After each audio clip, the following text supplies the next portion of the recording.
I never thought something like this could happen. That night started like any other, and I had no idea my life was about to change so much. Rufus, my stepson, had always been a bit distant. One evening he came home with his friend Peter. I had seen Peter maybe 2 or 3 times before, but we had never really talked. He was tall and had long legs that made him seem even taller. Unlike Rufus, who laughed loudly and was full of energy, Peter was quiet and thoughtful. He moved around like he was deep in thought, as if he had a lot on his mind that he didn't share with anyone. Even though he didn't say much, there was something about him that caught your attention. It wasn't just his height, it was the way he looked at things, slow and thoughtful, like he saw more than what was right in front of him. Peter had a calmness that was different from Rufus's other friends, who were always loud and energetic. He seemed older than his age, as if he understood more than he let on. When he entered the house, he gave me a small nod, respectful but not too friendly. It was as if he noticed everything around him without needing to ask questions. I wondered what Rufus saw in him and why they were such close friends, but I didn't ask. Peter intrigued me, and I felt there was more to him than met the eye. That night, after Rufus and Peter had their fun, I went to bed like usual. I expected a quiet night until morning. I was already half asleep when I heard a soft knock on my bedroom door. It was just a gentle tap, so at first I thought it was my imagination. I stayed still, hoping whoever it was would go away. But then I heard the door creak open slowly. The sound made me sit up a bit, and when I turned my head, I saw Peter standing there alone. The hallway light behind him made his shadow stretch across the floor. His face was calm, but something about his expression made me uneasy, like something was off. He wasn't smiling and didn't say anything at first. He just stood there looking at me. For a moment, the room felt colder, as if something had changed. Peter's eyes were calm, but there was a strange look on his face that I couldn't understand. My heart started to race, and the air in the room changed in a way that made me feel uneasy. I wasn't sure why Peter had come to my room so late. I didn't know if something was wrong or if he needed help. My thoughts raced, and I started to feel a strange tension in the air. I sat up in bed, waiting for him to say something, wondering why he was standing there at this hour. "Is everything okay?" I asked, my voice soft but a little shaky. I wasn't expecting anyone, especially not Peter. He didn't answer right away. He took a step into the room, still quiet, before finally speaking. "I couldn't sleep," he said, in a calm voice that didn't match the feeling in the air. "I thought maybe you couldn't either." His words made me blink in confusion. Peter couldn't sleep? Why had he come to me? Where was Rufus? My heart began to race a little, but I still couldn't understand why he was standing in my doorway. It didn't make sense. I felt like something was off, but I couldn't figure out what it was. I should have sent him away right then, told him to go back to where he belonged. But for some reason, I didn't. The silence between us felt heavy, almost pressing down on me. I tried to sound normal and told Peter to go back to bed. He didn't move and just looked at me. He said he wanted to talk, but it was late. I didn't know why he was talking to me, not his friend Rufus. I felt something was wrong, but I couldn't say what. I told him to go, but he stayed and watched me. I felt uncomfortable and trapped. I realized I hadn't locked the door and wished I had. Peter's presence felt strange, like something was wrong. His eyes never left me, and I felt scared. He took a step closer, and I felt even more scared. His eyes looked strange. I felt uneasy as I noticed how Peter was staring at me. It was different from before, almost like he wanted to say something, but couldn't. The air in the room became heavy, making it hard to breathe, and it seemed to shrink with each passing second. My heart raced as I watched him take another step closer, and I didn't know what to do. I felt scared and thought about telling him to leave again, but my voice wouldn't come out. I felt frozen, unsure of what would happen next. Should I call for help? Should I get out of bed? My thoughts were a mess. Before I could say anything, Peter suddenly sat down on the edge of my bed. A shiver ran down my spine. His presence felt unsettling. Just then, Rufus appeared in the doorway. I expected him to be angry or surprised to see Peter sitting on my bed so late, but he didn't seem worried at all. Instead, he walked in with a relaxed look and sat down on the other side of the bed like everything was normal. His expression was unreadable, as if he knew something I didn't. I looked back and forth between them, my heart racing. The room felt heavy with silence, and I couldn't shake the feeling that something was very wrong. Why was Peter here, and why didn't Rufus care? I wanted to ask them what was going on, but my words got stuck in my throat. The tension hung in the air like a thick fog, making it hard to think. "What is going on?" I whispered, my voice barely audible. I wanted answers, but I was also afraid of what they might say. The room felt even smaller now, and the pressure in the air was suffocating. Neither of them spoke right away. They just sat there, Peter on one side and Rufus on the other, as if waiting for something to happen. Then, Rufus and Peter exchanged a look that made my heart race even faster. It felt like Rufus and Peter were sharing a secret that I didn't know about. I felt completely left out, like I was watching a movie without knowing the story. My mind raced with thoughts I didn't want to have. "I think we all know," Rufus said quietly, his voice calm and serious. It was strange to hear him like this. He was usually the fun guy who loved to joke around. I stared at him, my heart pounding. This wasn't the Rufus I knew.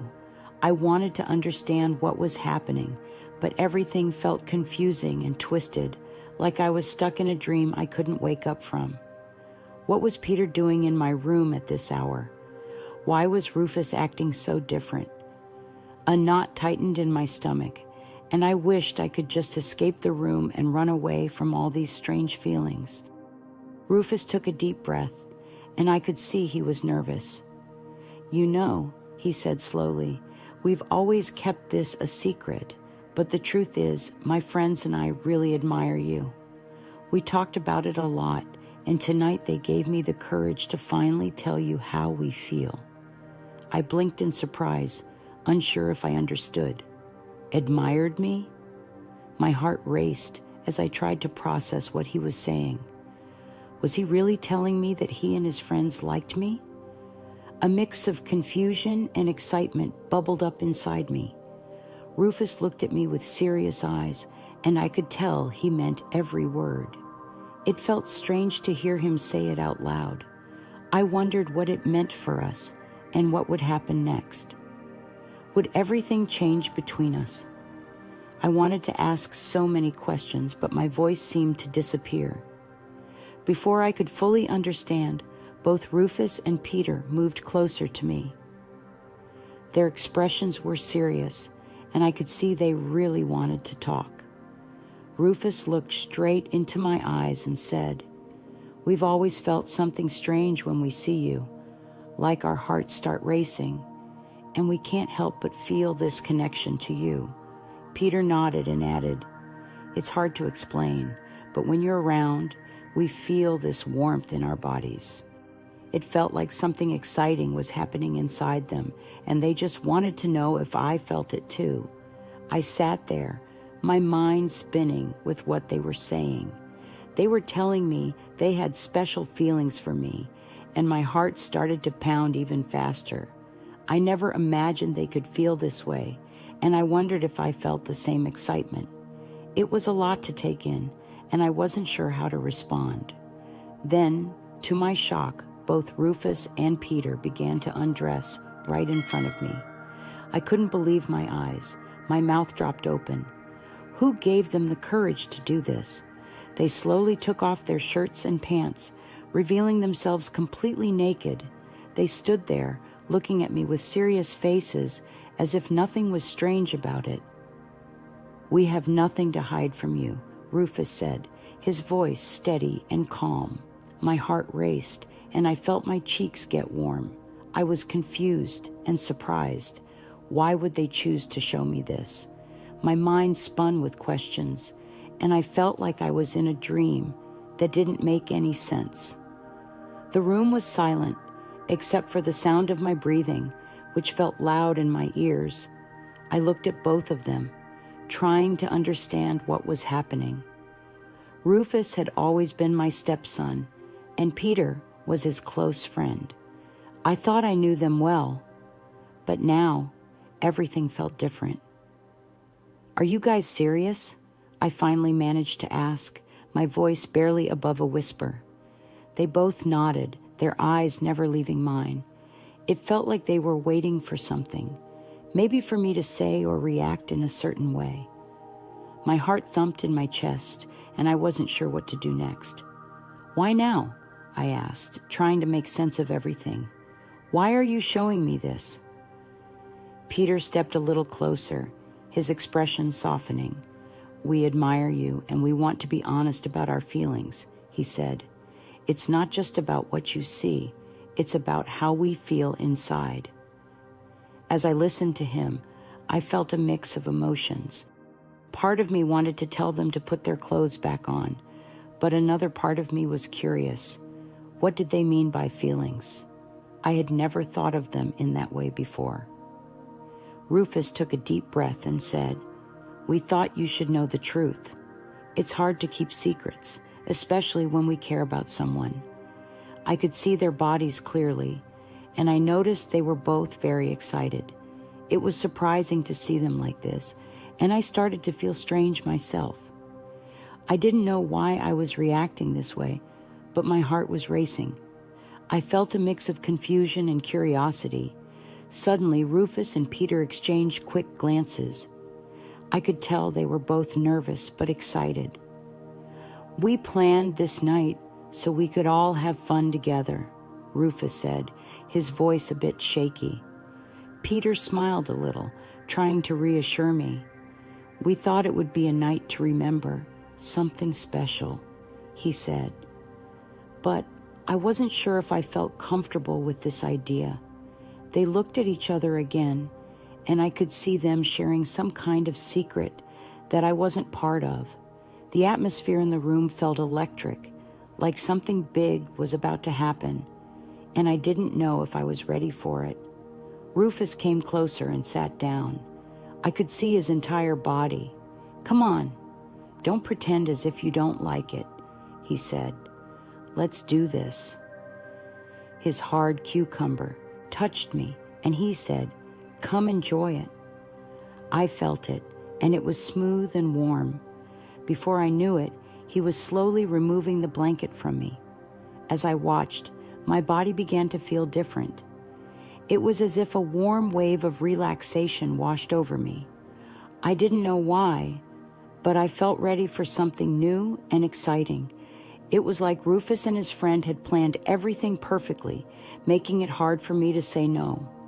I could feel my heart racing with curiosity. A little voice in my head wondered what might happen next. I couldn't help but feel a mix of excitement and nervousness, wondering what they wanted to share with me. It was a moment filled with possibilities, and my imagination started to run wild. I took a deep breath, trying to calm my racing heart. I was eager to see where this unexpected evening would lead. As the blanket slowly slipped away from me, I felt a rush of warmth spread through my body. My heart began to race, and I could sense something special was about to happen. Then, unexpectedly, I felt a gentle kiss on my lips. It was soft and sweet, sending butterflies fluttering in my stomach. I had never experienced anything like this before. The kiss felt like a doorway, opening to a new world full of warmth and curiosity. I could hardly believe what was happening. My mind raced with excitement. The moment felt magical, as if time had stopped just for us. I knew that this was a special connection, one I would remember for a long time. That night, they didn't let me sleep. They encouraged and motivated me, saying it would be fun if we all slept together. I could feel the excitement in the air, but after that first kiss, I made up my mind. I told them both firmly that I didn't want to go any further, even though I felt a flutter of emotions and my body was curious and wanted more. I stood my ground. The kiss was okay, I said, keeping my voice steady, but I can't go any further. They tried to persuade me, their words sweet and gentle, but I knew what I was comfortable with. I appreciated their kindness and attention, but I was clear about my decision. The moment was filled with tension and understanding, and I felt proud for listening to how I truly felt. After a while, Rufus and Peter decided it was time to leave the room. They had planned for the night to be fun and exciting, but it seemed their plan hadn't fully worked out. The only thing we shared was that one kiss. I could see the disappointment on their faces, and it made me feel a little sad. They looked like they had hope for something more, but deep down, I knew I had made the right choice. As they stood up to leave, I took a moment to gather my thoughts. I knew they were feeling let down, but I also felt proud of myself for sticking to my decision. Listening to my feelings was important. "I'm really sorry if you're disappointed," I said softly, "but I just don't want to go further than that." They both nodded, understanding my feelings even if they didn't agree. Rufus gave me a reassuring smile, and Peter looked thoughtful. "We get it," Rufus said. "We just wanted to have a good time with you." I appreciated their honesty, but I had to stay firm. My choice was about what felt right for me, and that was more important than trying to please anyone else. As they walked out of the room, I felt a mix of emotions: relief, sadness, and a little bit of hope for the future. Maybe one day we could all just be friends and enjoy each other's company without any pressure.